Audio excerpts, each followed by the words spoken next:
I'd like to ask you about some specific episodes. The first one being the first episode, Like Father, Like Daughter. This is what I remember about it. I don't remember it that clearly. I remember that Judd had not seen his daughter for a long time. I wish I could remember the end of the show because I remember we worked very hard for it. I almost want to look it up. Almost. And I remember the fight for Son of a Bitch.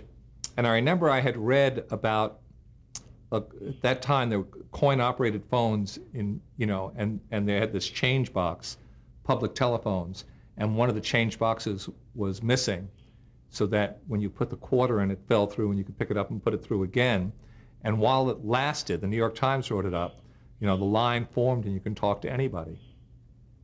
So each of the people in Taxi made a free phone call that should cover a great distance.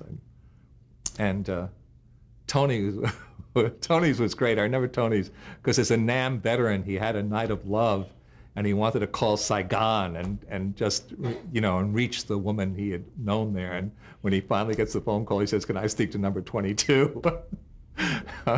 And I think Judd made contact with his daughter, and saw her for the, she was coming through town, hadn't seen her. The mother had raised her. He was, not great as a father, and so that's all I remember from that show. Did he drive to Florida? Oh, I think so, to see her. Yeah, that's right. Thank you. Yeah, he drove all night to get 5 minutes with her. Another episode was Arnie Meets the Kids. It was a Mary Lou Henner episode. Was that Wally Shawn? Was that the Wally Shawn show? Where she tried to adjust because Judd was so unavailable. She was dating, so this guy met her, and Wally Shawn is a gifted playwright in New York. About 5 foot tall and plain featured, but singular. The son of the legendary editor-in-chief of the New Yorker magazine, and a courageous artist, playwright. Just the guy is. And we did an episode where I remember she had one speech how Woody Allen had conditioned people to look beyond surface, which was great. That's all I remember from that one. I remember the joke. The Schlugel. Oh! That's, there are so many taxis that buy from my favorite Taxi episode or my favorite whatever. And again, as I said, with Andy and Carol Kane, we got to invent everything. And in their culture, they do a Schlugel, where if you're gifted, as Carol Kane was, you take all the single people and you fix them up. And the nature of the mysticism of the Schlugel is that you go into where you pick exactly the right person for everybody. And so that's what I said, the fun of doing that really. And we could suspend disbelief. Given these years of doing this culture, there's nothing in you that's held back and judged it. You just accepted it as part of their deal.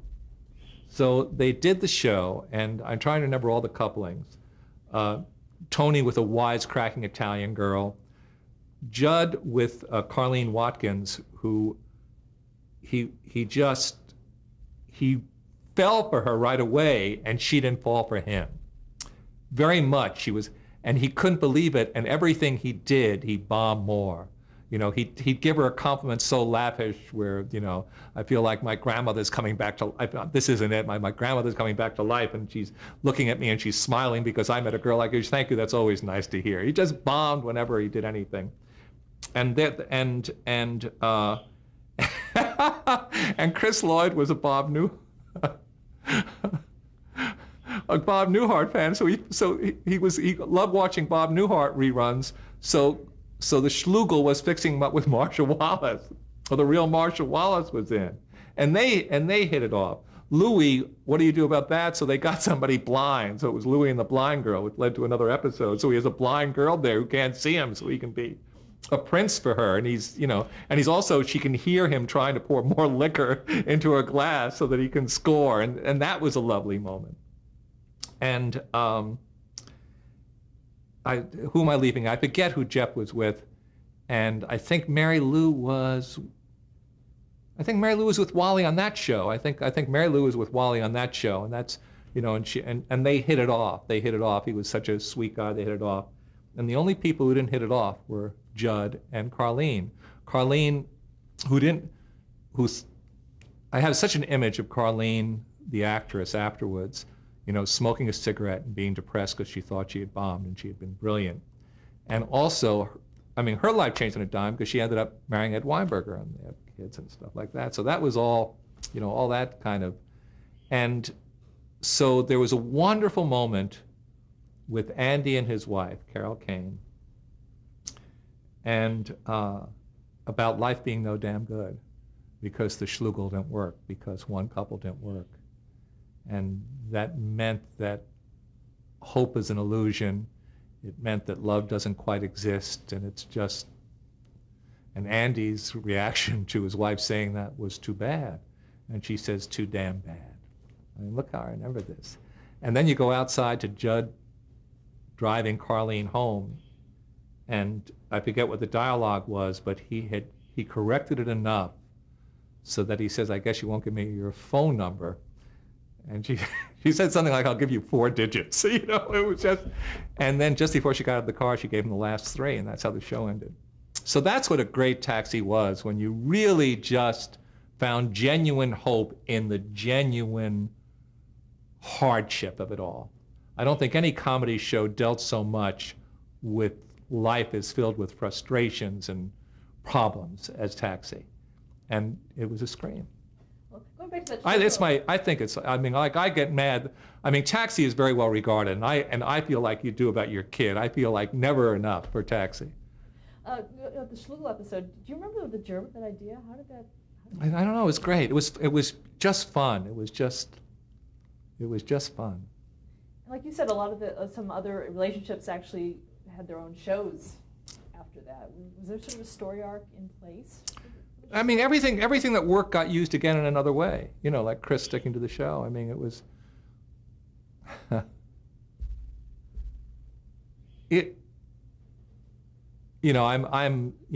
well you can tell, the stories were stories that nobody else could ever use. You know how shows tend to use each other's story, you see it, and there's nothing wrong with it, but Taxi, there was a certain percentage of our stories, and it was a high one, that no one else could possibly use them because we were that much in our own, orb.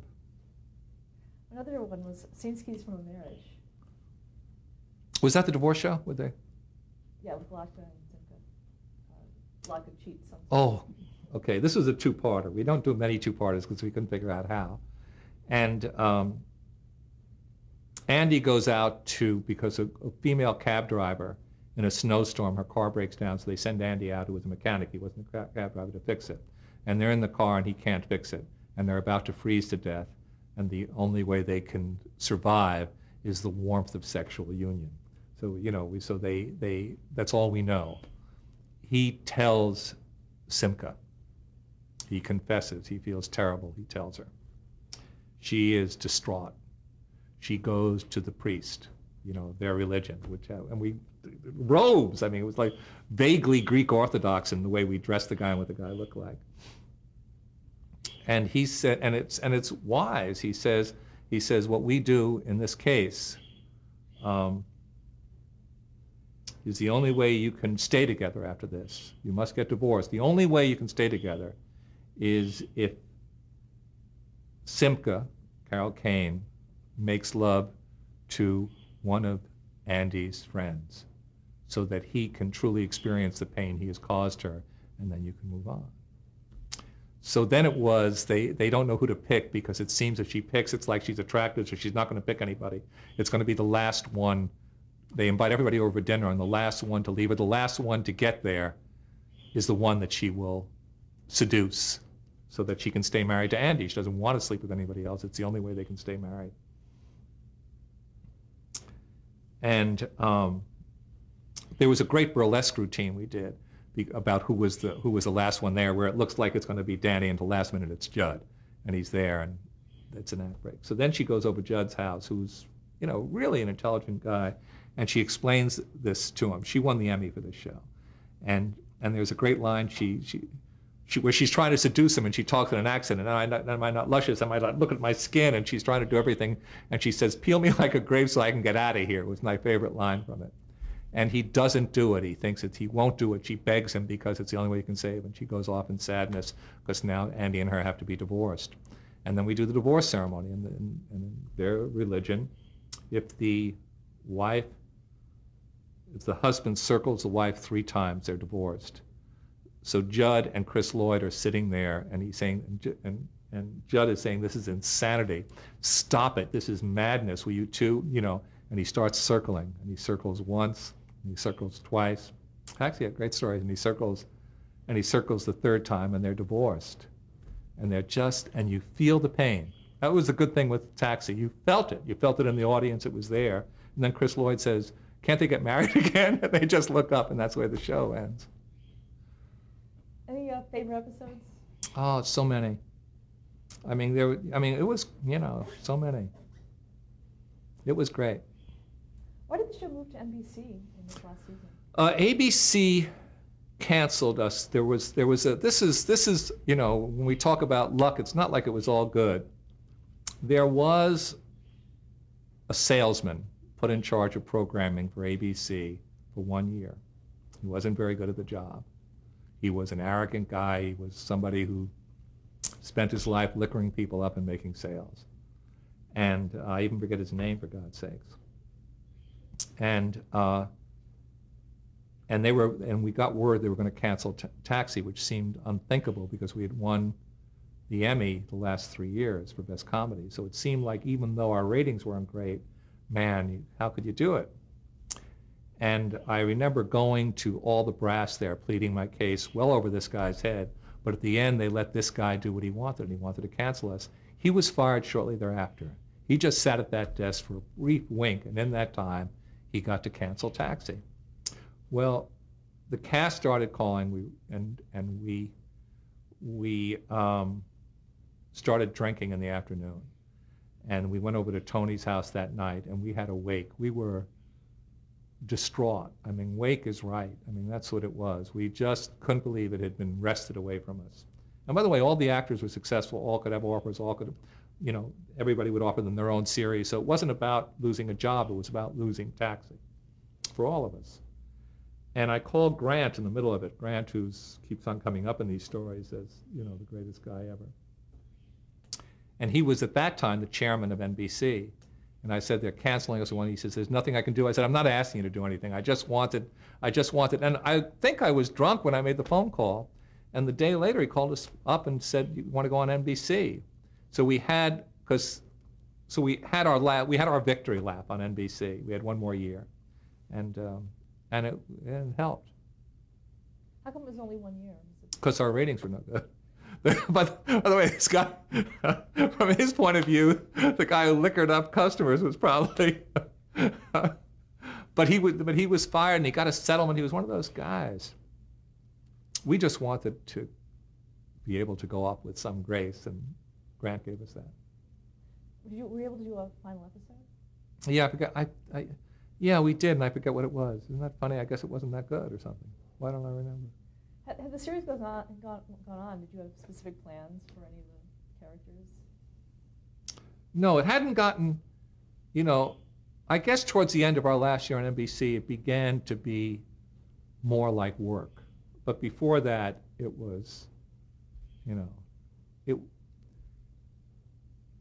was like somebody gave you a house they loved to house sit. So you just walk around just being so grateful you're in the place. Let's talk about the theme song. Did you have anything to do with the selection of that song? The opening credits? Bob James, who was a jazz artist, Dave Davis suggested that. He came and Bob James improvised the Taxi theme in like 30 seconds. It just was so distinctive and worked because it was, it was at once, it was just, when it works, because it was at once cheerful and plaintive. It was the perfect Taxi theme. And you knew it right from the bat? Yeah, we didn't know it. We just stuck it in there, and it was. In 1979... I think Dave knew it. In 1979, you co-created The Associates. little about that? The Associates, it could have been so good because we had Taxi going, and then there was dressing rooms in the middle, and we had the Associates on the other stage, so we were going back and forth, and we researched the show, and my thought was that times were changing. We had just done this blue collar show, blue collar, and times were changing, and people were working hard, and people were going to college, and it was just about 1980, just when it was happening, just a little ahead of what it was happening, and nobody had done a show about kids who went to the best schools, worked their tails off, and made that kind of money like you do when you come out of the best law school and go to, go to a Wall Street firm. And this is about that firm. We had a great set. We had a great cast. Everybody in the cast became successful afterwards, practically, and really distinguished themselves. It was a great group. And the pilot of that, The Associates, was one of my best experiences ever, just in terms of biology, because we had struggled with the show all week and we hadn't done well for an audience, and we worked on it, and then on the night that we filmed it, it exploded. And we had a huge joke at the end of the show because Margaret Thatcher was Prime Minister of England, and Wilfrid Hyde White, who was in his 80s, played the senior partner, and he had been Higgins in My Fair Lady, and not Higgins. He had been. Henry Higgins was the star, but he had been whatever. So he was English, proper English, that great accent, beautiful, beautiful white-haired man, great English comedy. Marty Short was the key lawyer, and this is again, perversity is fun to try, and I like trying perversity. So I thought, what has no pilot ever done? No pilot has taken a character, endeared him to you, and then gotten rid of him at the end, so he's not part of the series. You'll never see that coming. You'll never see that story thing happening. So we did it. We did. There was a backstabbing political associate, senior associate, 8 years of the firm, and a great guy who was great to the junior associates, and only one of them could get the job of partner at the end of the show. And everything told you that the bad guy would be fired and the good guy would get partner, because you had to have episode 2. How else could it be? Doing it this way, we were able to get a great actor to play, because we were able to cast it very well. And then he got fired. And the last thing was, we had a great staircase in the set, and Marty Short ran up the staircase to go to Wilfrid Hyde White and say, why? And Wilfrid Hyde White, I forget exactly how it went, but basically told a story about, that he knew 2 girls when he was young, and one was beautiful, one was, I'm almost remembering, and one had a perfect personality, and she was very pleasant, and the other one was sort of dreary. And he had to decide which one to marry, and Margaret, the one who thrilled him, or the other one, whatever her name was, who was stolid and would be there. And he realized that he should marry the other one because he could never possess Margaret.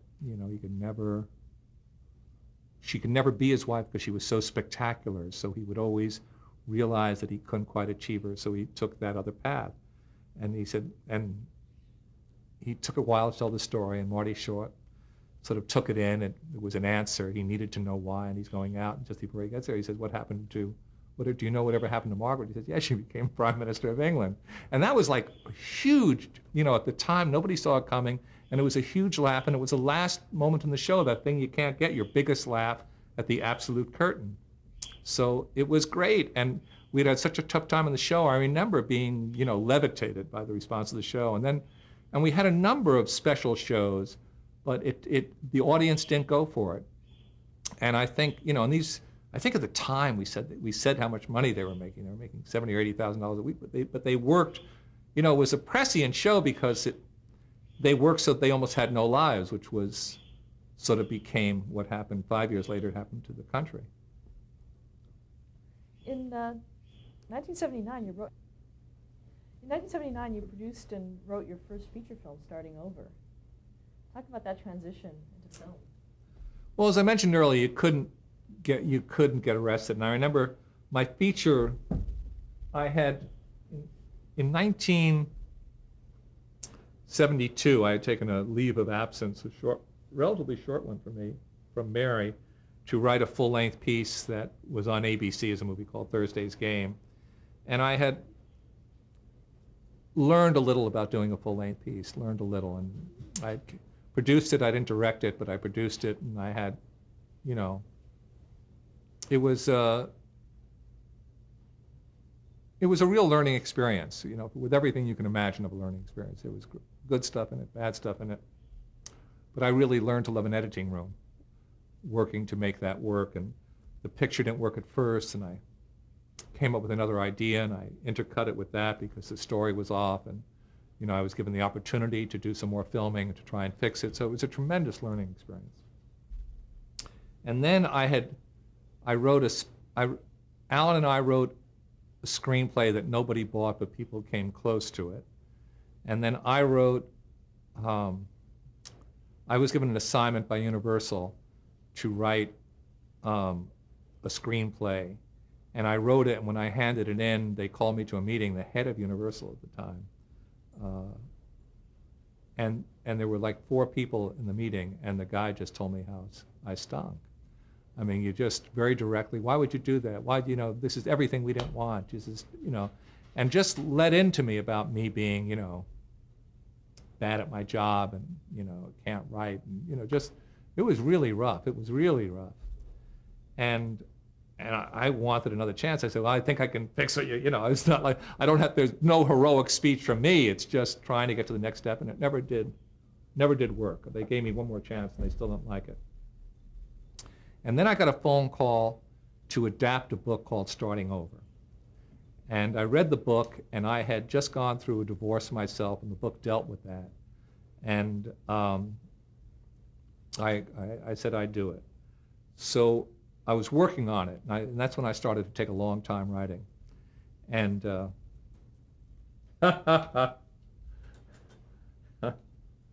man. He's below is he below the shot? Okay, Mikey. You can't scratch them, man. So, we might not be able to do this. Yara? You were talking about Starting Over. Oh, so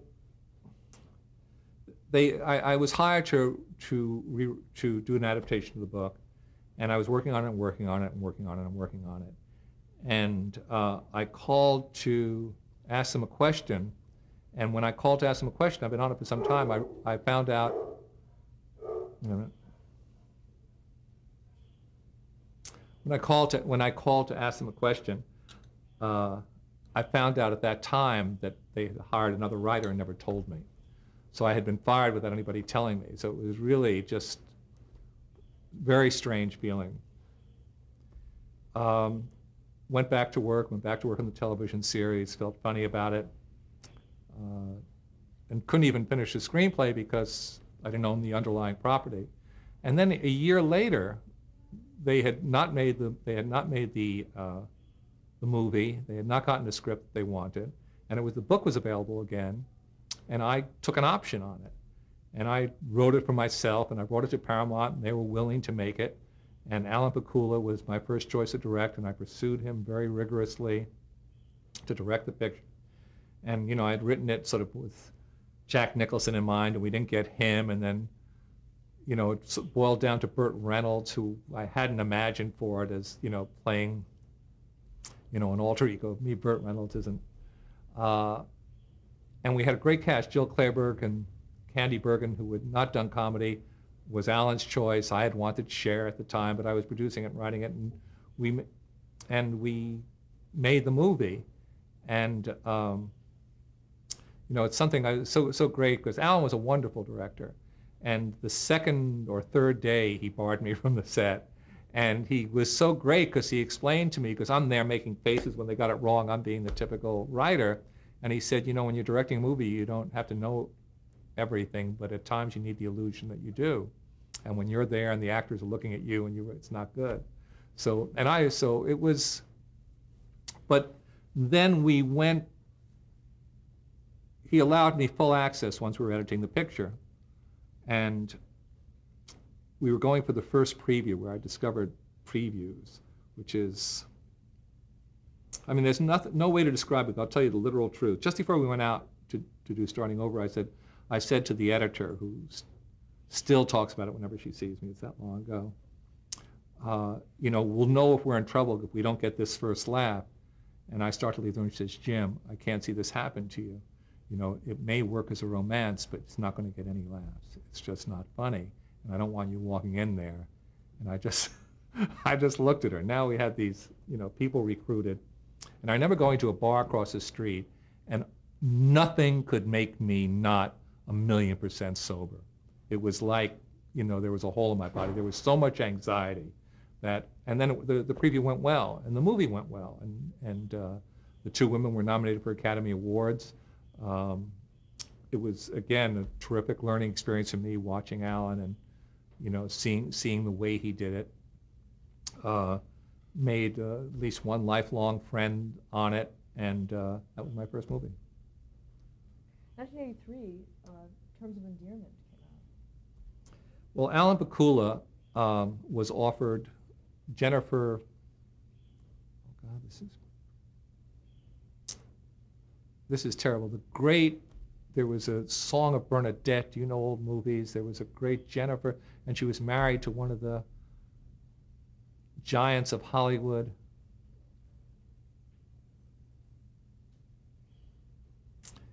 At any rate, let me start telling it again, because it was owned by a former film star, a great former film star who is now a woman of some age, and she was married to one of the richest men in the United States.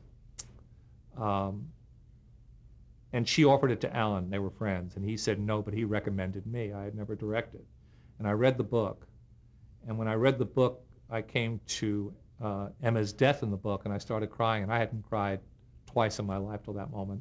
And I was crying over the book, and I said, boy, how can you question this? You're having just that kind of reaction. So I wanted to do it. And I wrote it, but she wanted to star in it. And I don't know how deeply, but she could not see turning it over to anybody else. And there began an extraordinary, you know, and I had written it, and it had been a very tough script. It took, you know, it was a tough script. I remember being on a certain page and not being, and there was a certain moment where they had to exercise the option and pay a lot more money to own the book. Paramount did, and I hadn't given the script yet, and I let them do it. And at that moment, I felt very beholden. I felt very responsible. A lot of money had been spent, and I was stuck on the script, and I couldn't go backwards and I couldn't go forwards, and it was like one of the worst writing times I ever had.